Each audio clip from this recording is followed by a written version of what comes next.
How you doing? Everything well? Matt Shepherd, Sean Mm, Baligian.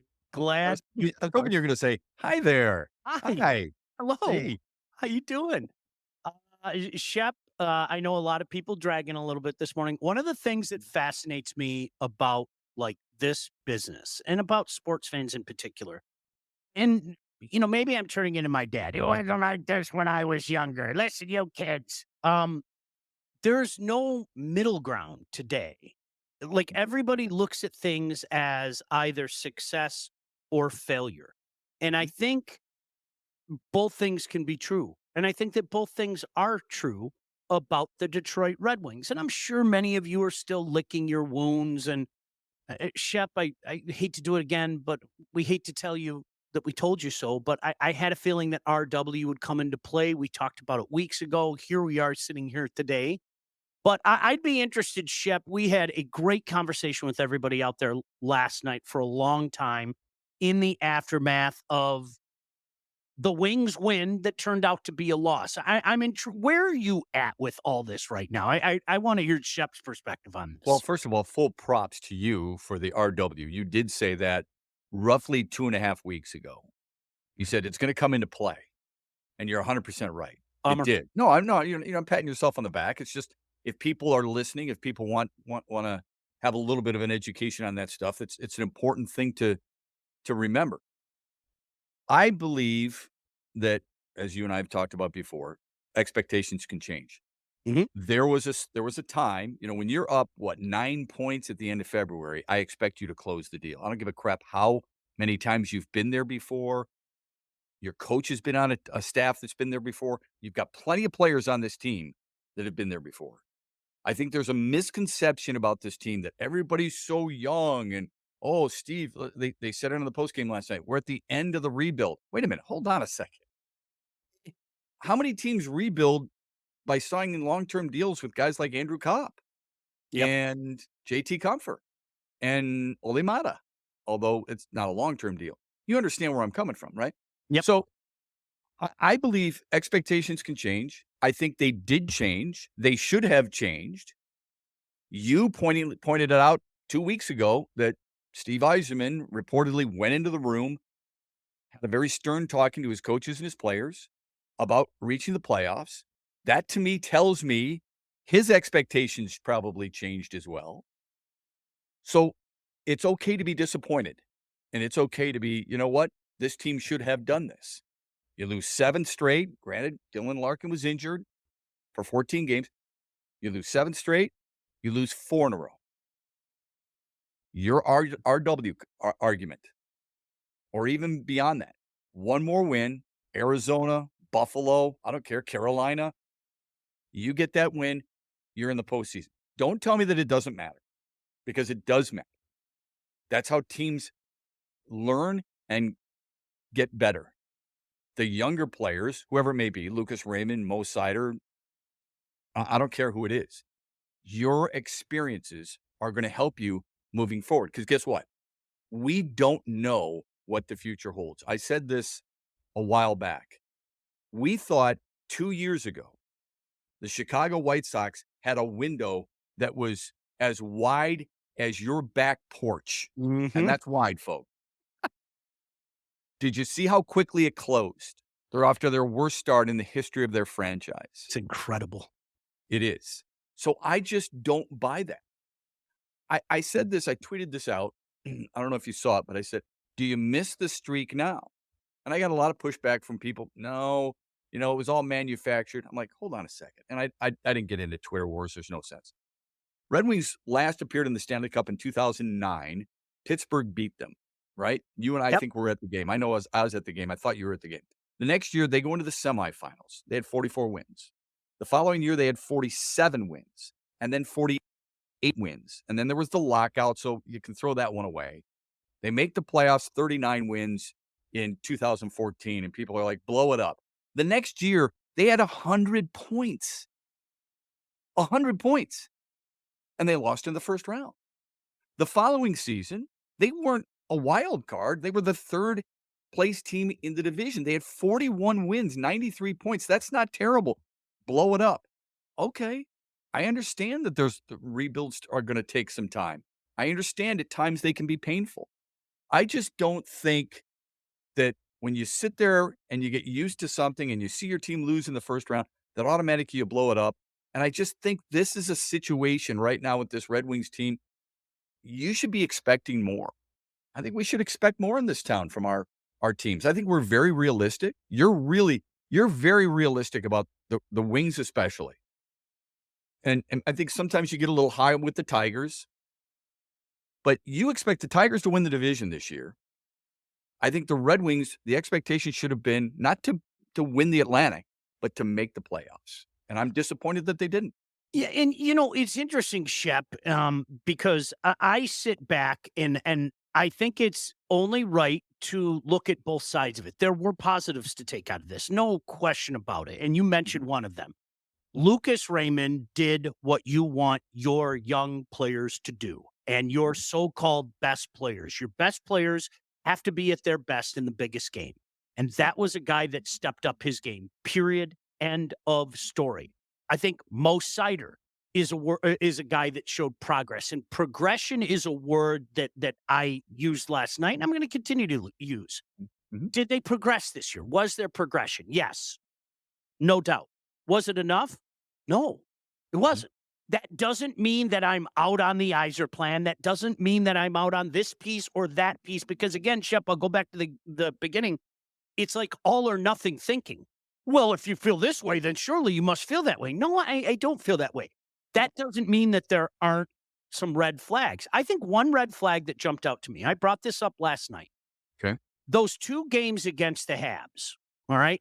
For vast periods of time in those games, I had a tough time with my eyes differentiating between the team that was playing for their playoff existence and Right. the team that was playing for 5 or 6 in Tankathon. And that's still up for grabs. If the Coyotes lose, they pick 6. If the Coyotes win, they pick 5, That was something that, oh, okay, is this players on the team? Is this a Lalonde problem? Is this fill in the blank everything? Mhm. That was one thing that jumped out to me. That was a little disconcerting to watch them have to turn it on at particular points in time after being outplayed for, again, a lot of those last 2 games. That's something that concerned me a little bit. No, I agree 100% with you. 100%. Here's what I always struggle with in my mind. First of all, I think when you try to gauge somebody's effort, that can be very dangerous because 100%. some people, they're given effort. They may not look it compared to the next guy just because the next guy's got more talent. He's just better. I'm giving all I got, but that doesn't mean I can catch, Patrick Kane. Mhm. So that's number one. But number two, I agree exactly with what you were talking about in the sense that why did it take till the third period? It's not fair to say that the first 2 periods were an absolute wash because that's not true. No. JT Comfort scored a couple of goals the other day. That's not fair to him. Really good goal last night by crying out loud. By whomever. Yeah. Okay. Uh, DeBrincat. Jesus. Anyway, so I understand that the first 2 periods are what they are. The third period, though, I kept looking at somebody when I was watching the game. Let's turn it on here. Mhm. Where's the sense of urgency? Where's the pressure? Where is the s- the push to get either the equalizer or get us back in the game, right? Because you're flirting, the Molly Hatchet song, you're flirting with disaster if you're constantly trying to play catch up and you're going to wait until 6.5 minutes to go in the third to get that final goal. I know that's not their plan. I'm just saying, like you said, that style of play, that sense of urgency, it comes pretty quick, man, if you don't get after it quicker than what they've done the last couple of games. I think we saw a lesson in what playoff hockey is about. And you Yeah. have to remember, these guys don't know. Most of these guys on this team don't know what playoff hockey is about. You would say most? Yeah, I mean, think about all the. I mean, whether it be the young guys, even a guy like Dylan Larkin, they don't know what he a was long foray into the Stanley Cup playoff, oh, a and long foray, yeah, yeah, but I they think were but Dylan Larkin knows what playoff hockey is, Patrick Kane does, Alex DeBrincat does, JT Comfort does, Andrew most of Copp the does. most of these guys, especially the young guys. I mean, this to me, this is an eye opener, and it's an eye opener for the unit, and I think for a lot, not all, a Yeah, lot of the individuals. And right. I think what we saw the last couple nights, and I love this guy. I love this guy, Brendan Gallagher. Okay, Love him. here's a guy that I mean, honestly, I think he died 2 months ago. You could say 2 years and 2 months ago, really. I mean, it's just the toll that this game takes on your body is absurd. You've Yeah. seen it, I've seen it, we've all seen it. This guy is a shadow of his former self. But you know what? With 2 big games remaining, and to show the young guys, this is what you got to do in moments like this. Mhm. He was one of their best players. Yeah. And I mean, that's the kind of stuff that I want to see. And again, I go to Lucas Raymond because here's a guy that doesn't know what the Stanley Cup playoff are all about.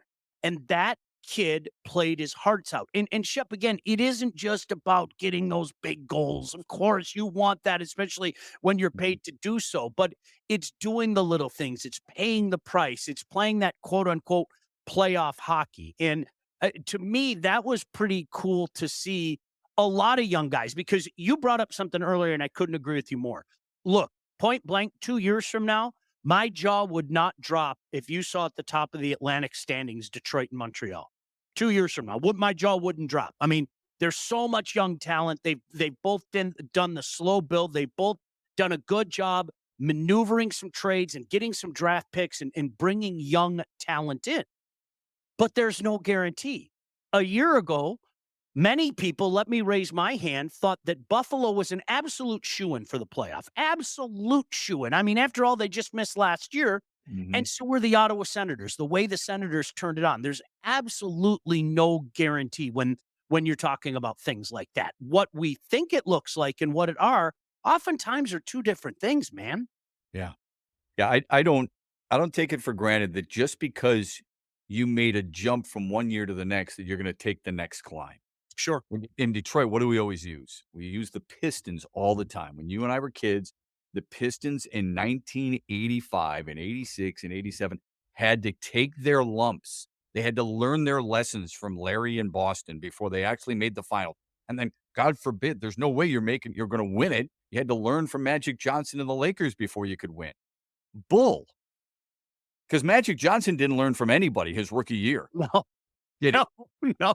So, I don't buy that. Well, Michael had to get by the Pistons before he could learn how to win. Those guys know how to win, they just didn't have as much talent. So, I think with the Red Wings, and Sean, you can poo-poo this all you want if you want, I just don't I thought they had enough talent to at least make the playoffs, and then you never know. The difference, as we both know, was Charlie Lindgren of Washington. When you allow just 9 goals in the last 6 games, that's a big reason why Washington was winning. You mentioned big goals for Lucas Raymond. And big goals are not just in the last couple of games, but like you mentioned, he was playing really well over the last 14, 15 games. Who scored for Washington last night? That Ovechkin yeah.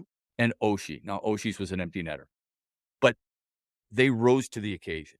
I think a lot of Detroit's players rose to the occasion. Here's the question that the Red Wings and Red Wings fans have to answer, and it's not an easy one, and I'm not saying it's necessarily one that you can answer right now. We all think they need a better defensive team, which pointed out by our friend Larry Murphy last night on the postgame show was brilliant. It's not that doesn't mean it's all defense. Mm-mm. It's forwards too, okay? Mhm, Because they're mhm. 26th in goals against. How do they add to their top 6 as well? Because if you look at I think you and I talked about this 3 weeks ago. JT Miller's the 2nd line center for Vancouver, who won the Pacific last night. What's he got, 39 goals or something like that? Detroit's top line, and it's not that I don't like them, so I hope people don't take this wrong. It's not that I don't like Dylan Larkin. He's probably my Here favorite player. here It's we not that I go. don't it's not that I don't like Lucas Raymond. I like him. And it's not that I don't like Alex DeBrincat. I like them. You have to ask yourself and be honest, not emotional, but use your head. Are they top line guys? Got it. Okay. So that's what I wonder.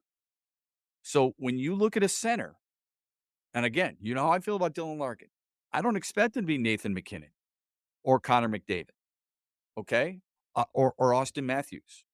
Or even last night when Sam Reinhart scored his 57th goal for Florida. But man, you know, you got to put up big numbers. And I know he missed 14 games, 33 goals. He had 33 goals as a center, as the number one center.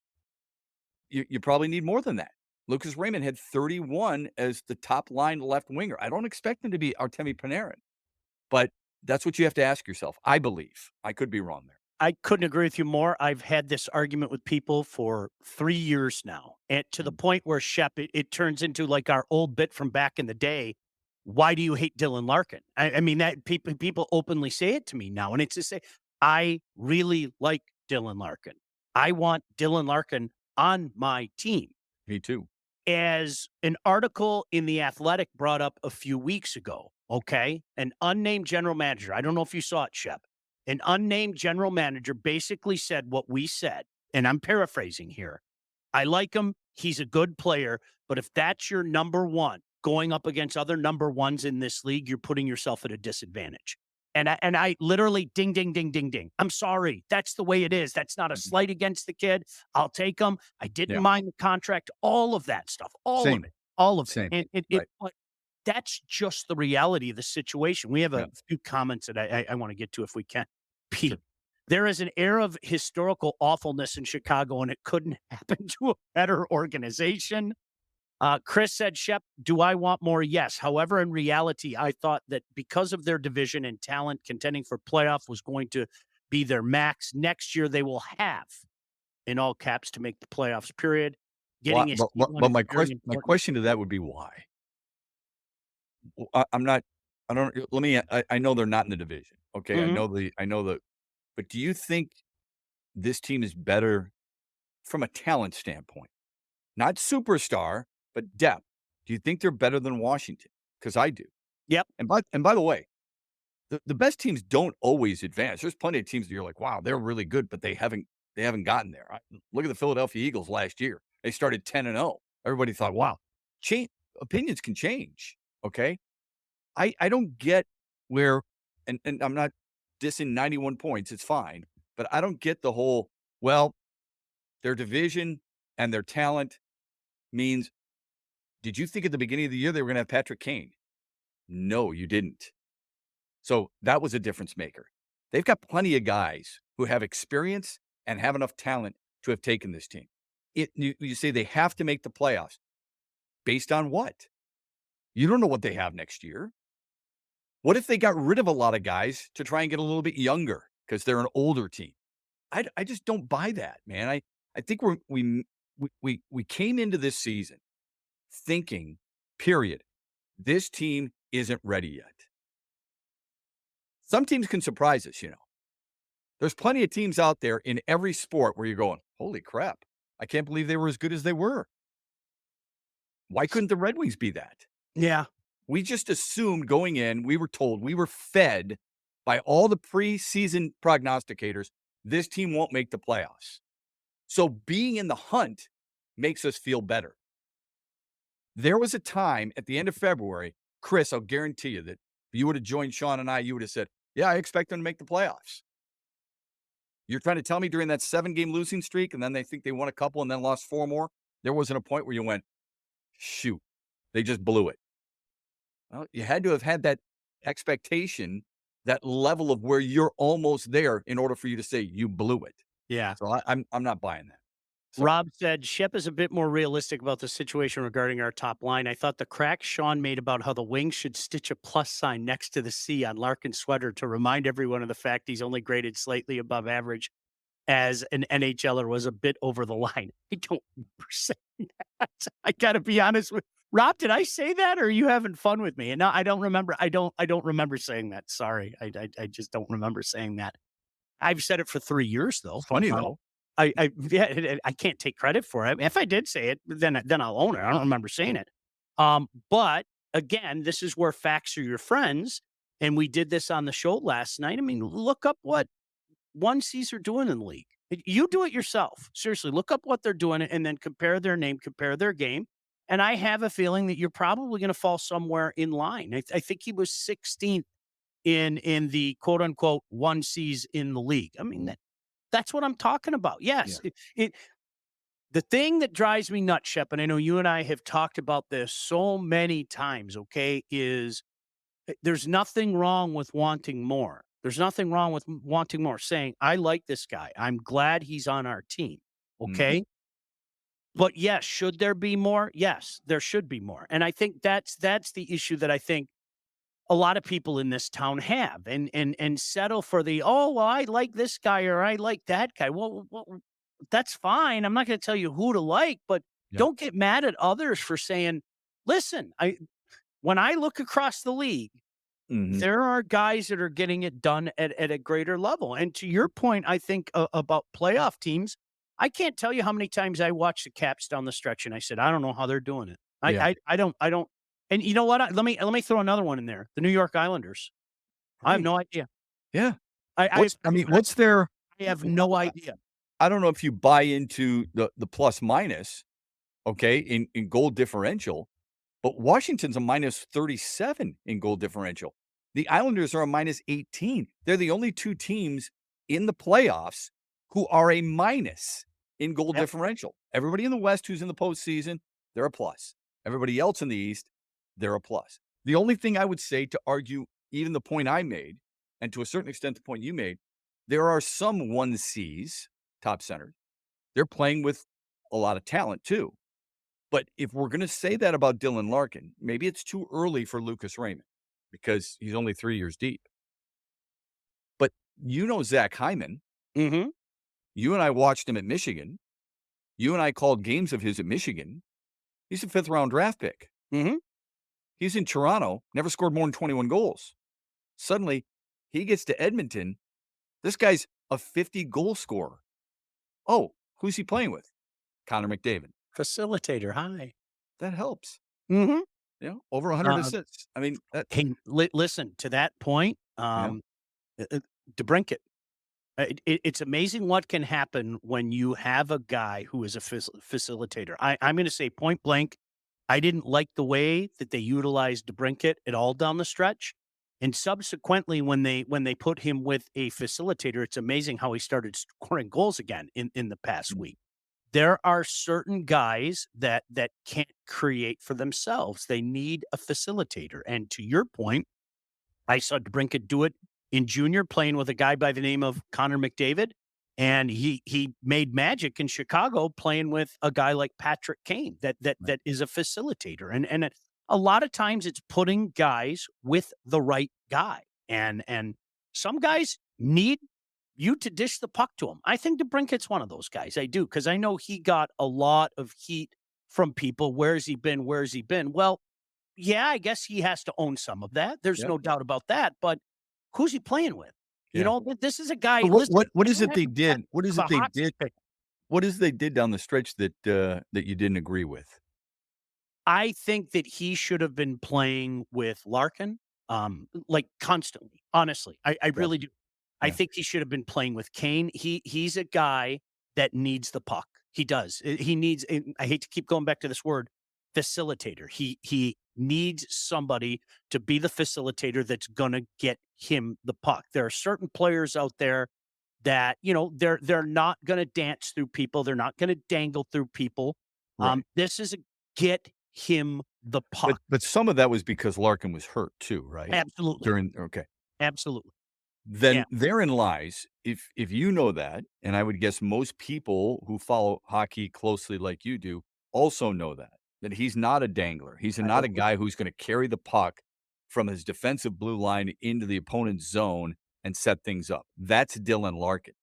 Patrick Kane does a really good job of that off on the wing. So, knowing that, if that's kind of an indictment on coaching. If he's not playing with somebody like that, um, and he has that opportunity. Now, I think for the most part, correct me if I'm wrong, he was on the Larkin line just about all year long, Yeah. except when Larkin was hurt. Mhm. Yeah. Yep. And that's unfortunate. And you know what? So what do? You have to mix and match. When a situation like that comes up, and say, "What? Let's put my guy in the best position possible to Right. maximize what he can do." Just and 100%. 100%. So I had this discussion with somebody, I think it was yesterday, when they were talking about Lalone, and they were asking about, whether or not he's a good coach and what makes a good coach. And I said, one of the things that makes good coaches, I don't care if it's hockey or whatever sport, is putting their players in the right spot to succeed. That's one of the first questions I believe Steve Yzerman and his staff have to ask themselves about their coaches. Did they, for the most part, put their guys in the right place to succeed? Can I use another example? of Why course. were so many people upset with Monty Williams of the Pistons at the beginning of the year? Mhm. He's playing Killian Hayes Mhm. over Jaden Ivey. And what did people say? That is not a way to show your team you're putting your guys in the best place to succeed. It's not Yep. a starting point guard, 100%. right? So 100%. so that's the question. Do you think generally now he's put his guys in their best positions to succeed this year? Down the stretch, no. Okay. No. Okay. Flat out. No. Okay. No, no. As Tony said, he didn't play with Larkin. It was DeBrincat, Perron, Raymond, Kane all needed to play with Larks, but only 2 can. I think you have to look at each situation differently, and you say to yourself, um, "Why did you bring Alex DeBrincat in here?" Alex Mhm. DeBrincat is a kid that scores goals. How does he score goals? How does Alex DeBrincat score goals? He has a facilitator, a guy that can get him the puck. He's got that sweet spot. It reminds me of Ovi. Everybody knows the general vicinity Ovi's going to be in. You can't stop him. Cole Caulfield in Montreal. Everybody knows where he's going to set up. Okay. You Mhm. can't stop him. And what's happened in the last couple of years is Marty St. Louis has worked with Cole Caulfield to do a little stutter and get himself create some more space for himself. And now you're seeing him playing with like-minded individuals and young talented players like Nick Suzuki and Mhm. Slavkovsky, where as he winds up and he draws that other defenseman over, he'll slide the puck over. And then all of a sudden he's the facilitator for those other guys. And you've seen Slavkovsky's got game go like that because of it. So it's Yeah. interesting. Mike said the Wings played as well as they could with the roster they have now. They have to continue to improve the roster, maybe a better goaltender, experienced defenseman to help mentor Sider. 2 more impact players with size and grit. Yes, they could have made the playoffs, but they would have been out in the first round. How do we know that? I don't like their chances against the Rangers, but I can't gaze into the crystal ball either. I don't either, and he wrote Sider and Erickson. I know he meant Edvinson. Yeah, I know who he I meant. I don't I don't the assumption that you're going to get beaten based on your seeding is flawed. And for years, we have seen it flawed. Last year, I know it's different because Florida had better goaltending. Florida had 92 points last year. They played against a Boston Bruin team that set a record, Historic. an NHL record, a historical record. How many people go, "We're just a sacrificial lamb," and they beat them with game 7 in Boston? They had Yeah. 135 points last year, Mike. A 135-point team lost to a 92-point team. I'm not saying Detroit would have beaten the Rangers, but I can tell you I don't know, and I can tell you you don't either, just because it's based on that. Would you have ever thought Las Vegas would have gone to the Stanley Cup Finals as an expansion team? Hell no. We can go on and on with teams that upset other teams. You're like, how the hell did that just happen? How did that team beat that team? We're just a sacrificial lamb, whether it be the regular season, Lions against the Chiefs, or a postseason team, whatever. I'm not buying that. I'm sorry. You're not going to convince me. 8 times the number 1 team, the President's Trophy winner, lost in the first round. It's amazing. So Y I'll tell use me the philosophy on why you think they would have been out in the first round. Based on what? I'll use the team they played the last 2 nights as an example in just a second. I wanna get to a couple other comments. Rob said, "I'm old enough to remember when Yzerman was going to Ottawa for Yashin because Yzerman couldn't get it done. Timeout, timeout. I hope, Rob, that you're not directing that at Shep or certainly not me. And this is why I'm going to use that as an example for what we talked about at the beginning of the show. All right, the all or nothing thing. Let me say this as crystal clear as I can. I like Dylan Larkin. Dylan Larkin can be on my roster anytime. What we have a tendency to do in this town is to say that somebody is something they are not. Right. He is not a one center. He isn't. But that's okay. That's okay. I don't want to see him traded. I don't I want to don't see him go anywhere. You know what? If you're going to trade him to Montreal for a bag of pucks. I'll take him. You know what I mean? So that's that, Shep. That's that all or nothing thinking. I think a lot of people utilize. Mhm. I like Dylan Larkin. I didn't mind the contract. I trusted Steve Yzerman when he gave the contract. But don't ask me to say he's a one center when I do the do my due diligence and do my homework and compare him to other one Right. season league. Exactly. It's it's not all or nothing, man. Gordy said, "Get in, you never know." The Wings collapsed. Shep, 3 years ago, you might remember, um, Montreal got in the playoffs. They got down 3-1 to the Leafs. Mhm. Okay, the series was over. The Leafs are finally going to win a first round series. Right, right. They stormed back. They stormed back, won that series. Then they had the Winnipeg Jets, the team that 3 years earlier, the Hockey News had already proclaimed as the 2021 Stanley Cup champions because they did the low and slow. Kevin Cheveldayoff, their general Mhm. manager, did Yep. the low and slow build that, now you've seen, obviously Montreal doing, Steve Yzerman's been doing. They swept the Winnipeg Jets. Then the Las Vegas Golden Knights, same thing. Oh, the Knights are going to smoke them. They're too big. They're too fast. They beat the Vegas Knights and went to the Stanley Cup Finals, for goodness sake. Yeah. I'm sorry, I've seen it too many times. Right. I understand that there are some talent issues. I understand if you came back at me and you said, "Well, the Red Wings couldn't do that with this defense core." I would shake my head in agreement. I would. Because Yeah. in my mind, I think half of this defense core needs to be turned over, half of it. And Like the goaltending, and the goaltending. and the goaltending. No, no doubt. Yeah. Well, let me What ask you this though, Yeah. because you just brought that up, and people were talking about, the various players and whether or not they can get it done and whether or not they're in the right spot and all this other stuff. In this town, we had a number 1 quarterback that was a top 5 quarterback in the league. And if you talk to just about any general manager, and I remember one season, Ozzie Newsome, Cleveland. I talked to about, I don't know, 6 or 7. Yeah. All of them said, "I'd take that guy." But he didn't get it done. But he was an elite quarterback for the league at the time, right? But nobody wanted to defend that. Why do you think people feel so obligated to defend certain athletes? We'll use Dylan Larkin in this case, even though you and I both love him, okay? Both Really, of us I can't want him stress on. that enough. Yeah. It's really Even though weird, both of man. us want him on our Yeah. team, period. Yeah. Is it because he's from here? Is Yes. it because he went to the University of Michigan? Yeah. It's because they almost feel bad for him because he's been on so many bad teams. They want it to pay off. Well, hell, Matthew Stafford's on some terrible teams too. They didn't want it to pay off for him.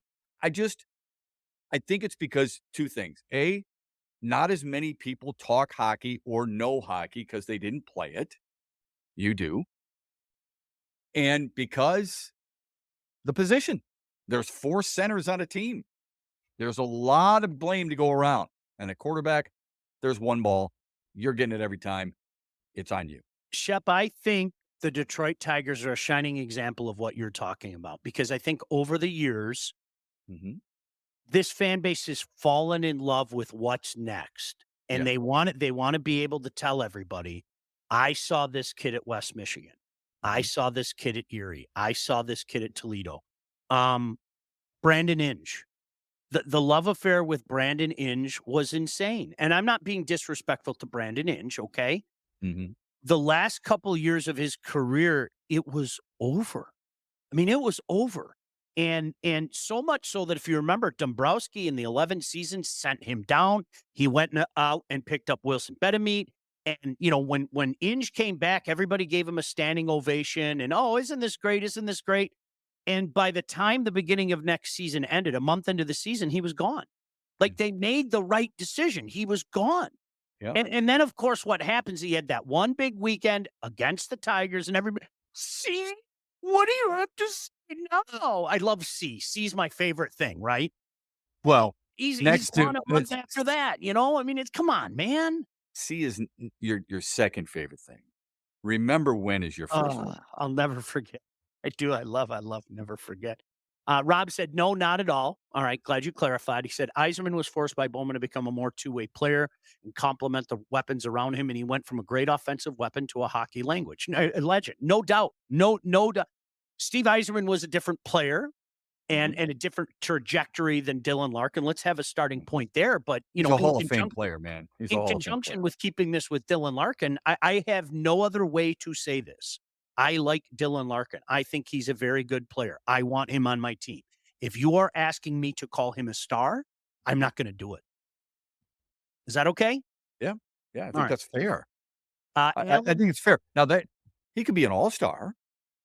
He could be an Yeah. all-star. Oh, yeah. Yeah. Oh, no But question. there's a difference between an all-star and a superstar. Yeah. And let's face it, in Detroit, we were used to superstars. We were used to Yzerman. We were used to Fedorov. We were used to, guys like Brendan Shanahan and Nick Lidstrom, different position, obviously. But that's what you need. And don't tell me you don't, because the league that's where the best teams are. No That's who they question. have. No question. Um, I want you to consider this. I have to tell you about our friend at Legacy in just a moment, Shep. But in the meantime, I want you to consider the question that Alan just asked. Pour in the D zone, pour in the neutral zone, talent or coaching. So consider that for a second while I tell you about our friends from Legacy. And I made this plea last night. Do me a favor. Give these guys a call and get yourself a quote. You know what you're doing at the same time? Not only are you helping us out, because the reason why we can do this, Shep and I can do this, is because of great people like Legacy Partners. So it helps us out. Most importantly, it's going to help you out because they're going to save you money. They're going to get you better rates like they have for thousands of Metro Detroiters already. They'll help you with your home, your auto insurance. That's right. They are one of Southeast Michigan's top independent insurance agents. They provide a full service, one stop solution for all your insurance needs, personal and business, large and small. The legacy difference is they have gone in and fixed mistakes that other agents have made. They ask the right questions to get you the right coverage put in place to properly protect you and save you money. So while I'm asking you, if you enjoy what we do, to support us by contacting them, in essence, you're supporting yourself. Give them a call, put them to the test. What are you waiting for? Give Legacy Partners a chance to help with your home, your cars, life insurance, Medicare enrollment, all your business insurance needs. They got your back. You got your pen? Okay, do me a favor. You really do yourself a favor. Write this number down 586 209 4106. That's 586 209 4106. Tell these guys, Joe or Alex or Dave or whoever you deal with, great people, Legacy Partners that we sent you. You can also go to legacypartnersins.com to get started with your new quotes. They got your back. So do us a favor, support the people that support us. We love doing this, really, seriously, truly. And because of the fine folks like Legacy Partners, that's how we can do it. All right, Shep, did you like the question? Alan's question. Pour in the D Yeah. zone, pour in the neutral zone, talent or coaching. Yeah, I liked it. I think the, easy way out is to say both, but I would say it's more talent. I agree How with you. about you? I agree You with would you. agree? Okay. I have some flags. I've already discussed a little bit about Yeah. Coach Lalonde, but let me also say the same thing that I said last night. In no way, shape, or form do I think that 2 years is an adequate time frame to judge him in a pass-fail situation with what he's had at his disposal. I don't think it would be fair to jettison him out of here in any way, shape, or form. I don't. Not at all. I can't stress that strongly enough. Here's what my question would be to anybody. If not him, who? Because I don't think you can necessarily I ask the got a question guy. without having an answer. And the other thing is, when you look at this team and we talk about the roster, It's not that it doesn't need upgrading, it does. Where and who? How much money are you gonna have to spend? Where are you gonna spend it? Who's gonna be that next person? Because we've talked a lot about goalies over the last few weeks, and rightfully so. You and I think, believe that they have a number of backup goalies. Mhm. I think Reimer and Husso and Lyon are all solid number 2s. They don't have a guy who's ready for the number 1 role in their system. They really don't. Oh, Um, so that's a bit of an issue. And let's be honest, and I know you don't wanna lay this at the feet of Steve Eisman, and I understand why, but it's not like his goalie acquisitions have been great acquisitions, no, sir. all right? It's been lacking. So that's an issue. But primarily on the blue line, what are you going to do to get better? Because Jeff Petry's, I believe, has another year. Gostisbehere is available as a free agent. You've got Mata for Oli Mata for at least another year. I thought they signed him to a 2-year contract. I could be wrong, but I think that's what it is. Obviously, you got your young guys, which are great. What are you going to do there?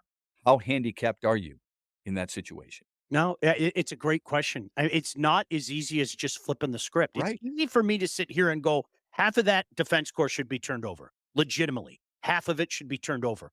Mhm. Okay, it's not that easy to do that. I can say it, but the follow through is the difficult part. There's no doubt about that. And here's how crazy things are. We were doing a show 2 months ago, and I had no problem at the time saying 2 months ago, Alex Lyon was the Red Wings MVP by far up to that point in the season. Yep, I Wasn't remember. wasn't even close. Like, I'm serious. I say that today.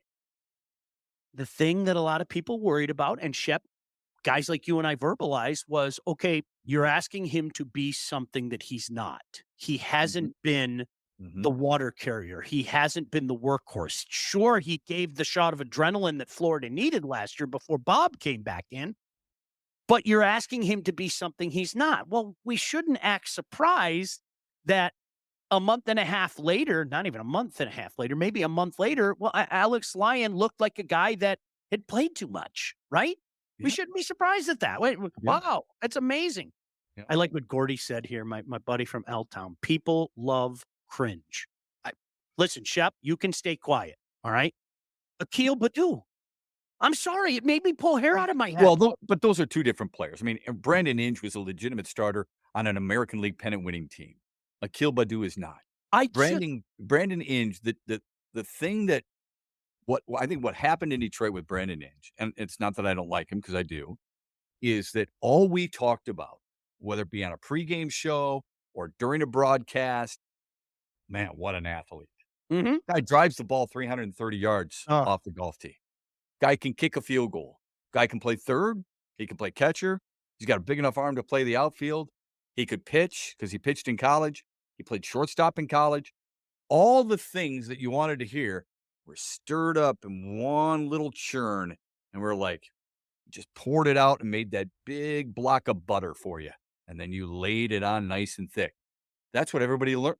That's what it was all about, right? And here's the other thing, Sean. Where did Brandon Inge bat in that order? yeah, Down low. yeah. So Leland did a great job of not exposing him like you and I were 100%. talking about. Great point. Yeah, Shep, I'm talking towards the end, okay? It was over. It was done, and people wanted to believe that, "No, oh, no, he's our guy," and listen, Akil Baddoo was cute for a little while. It was fun, and he had some big hits and stuff like that, but the people become infatuated with these guys, and Mhm. I don't well, rule 5, well, rule ass. Like, he doesn't belong in the major leagues, man. What are we doing? Like, really? Yeah. So you are really sitting here saying the Tigers have a legitimate shot in the Central Division. You don't put a guy like Akil Baddoo in the position that they did constantly, and they had to because at the time they didn't have a whole heck of a lot. But Right, my son, exactly. my son and I have this fun game. We play. What am I missing? Like Jack and I will, what am I missing? Because I some of like the that. I some of like the that a people lot.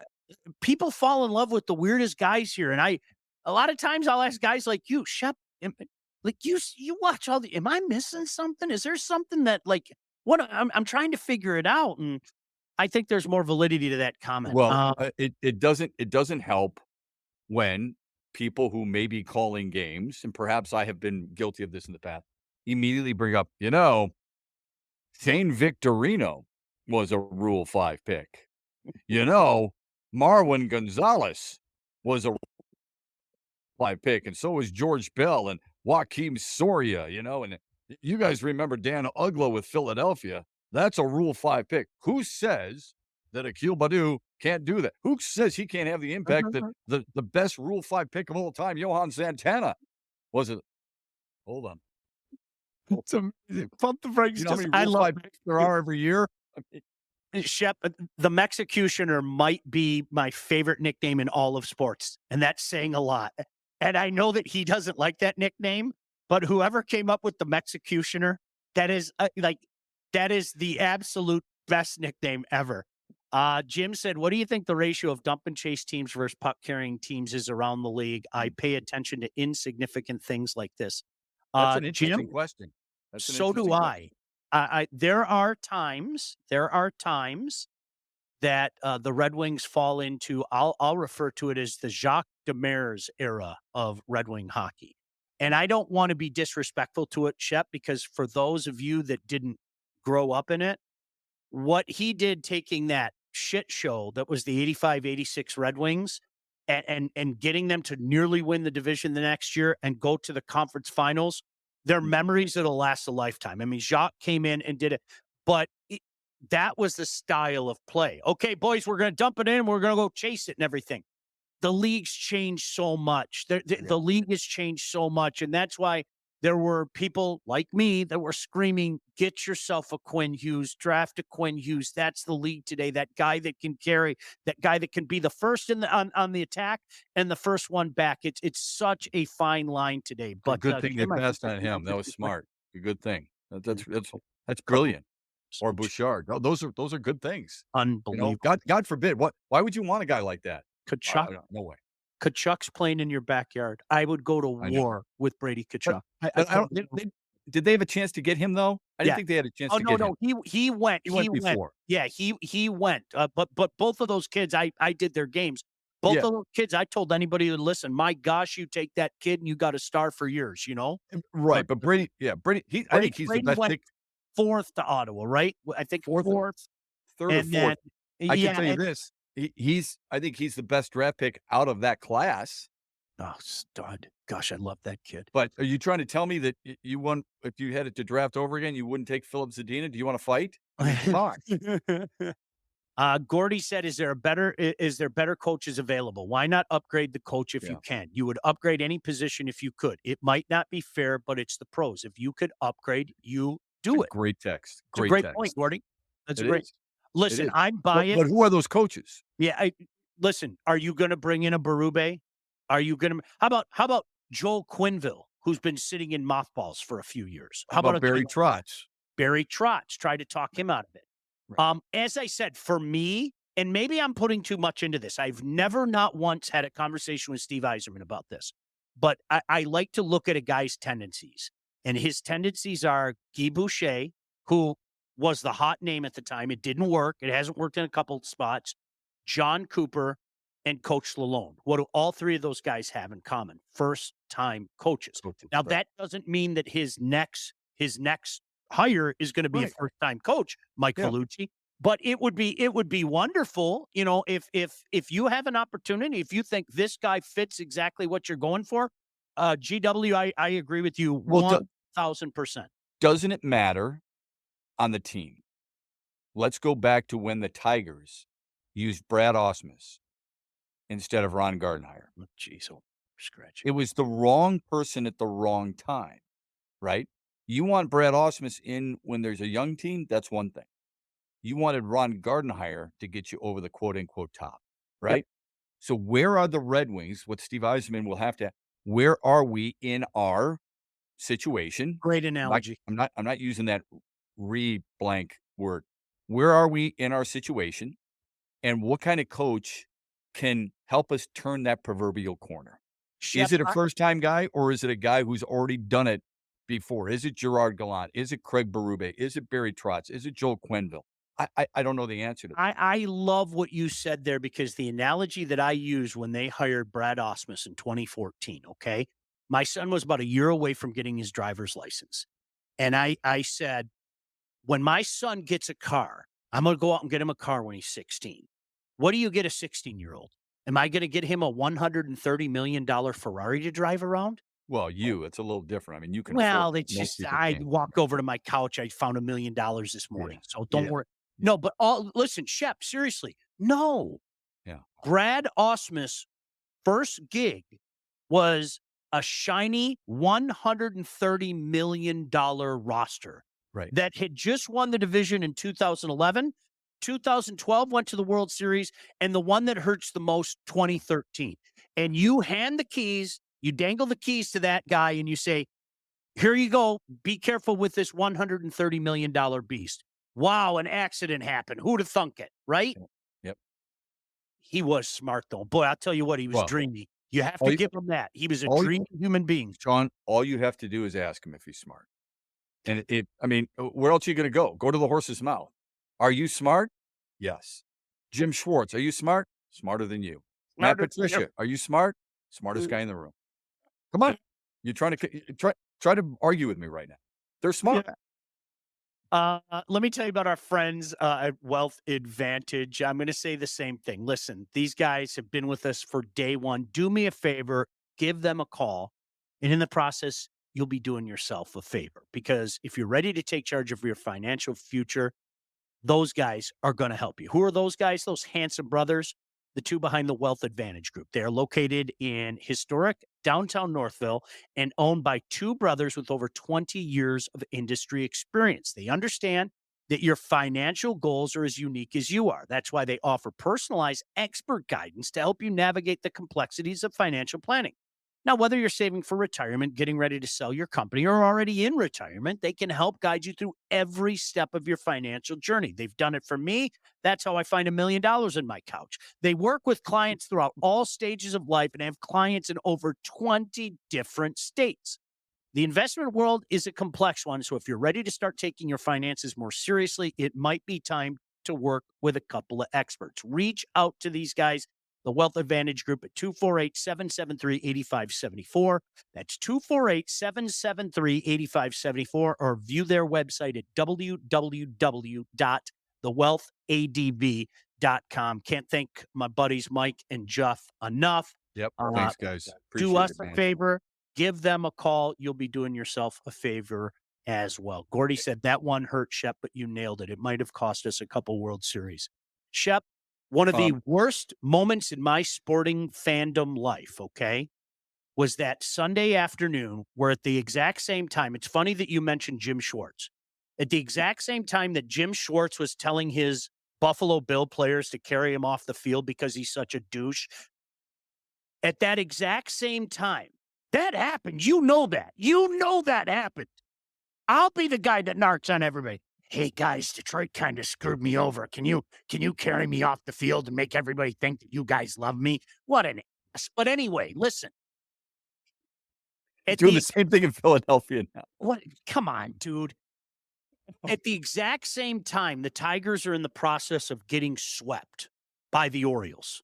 Like seriously, I mean, you saw everybody coming out of Ford Field, and there was just death. It was like being at a funeral because whether people wanted to admit it or not, you had the feeling that that run for the Tigers was over. The Yeah. era was over, Yeah. and I will never forget.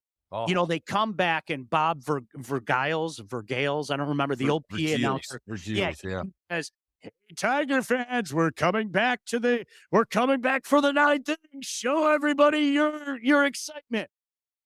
And most of the crowd sat there like this, right? There's my little daughter, all of 8 years old, just going nuts with her pom poms, screaming it's the greatest day of her life. And Jack and I looked at each other and went, "Oh, to be young and dumb Oh, again." innocence. Oh, to Innocence. be young and dumb and innocent again because you knew that was it. It was over. It was Yeah. especially with, Mensa at the helm.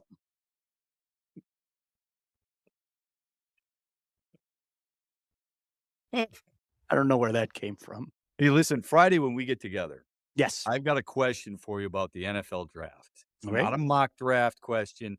It's a sincere question about a former athlete saying they don't believe in a certain guy.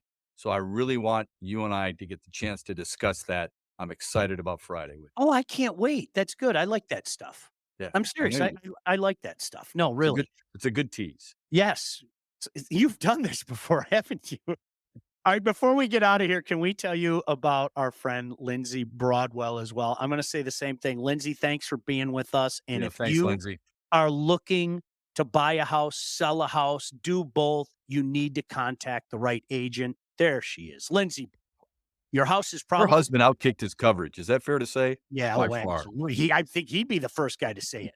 Your house is probably the biggest investment you'll ever make, and that's why you need a pro. Lindsay grew up here on the mean streets of Northville. She's expanded her team all over Southeast Michigan. She's an expert in all facets of the business. So when it's time to move, our friend Lindsay and her team will make sure to get the most out of your house and everything goes smoothly when finding your new home. Buyer, seller, first time buyers, doesn't matter. Make sure you contact Lindsay at BroadwellHomes.com. She will help you with everything from start to close.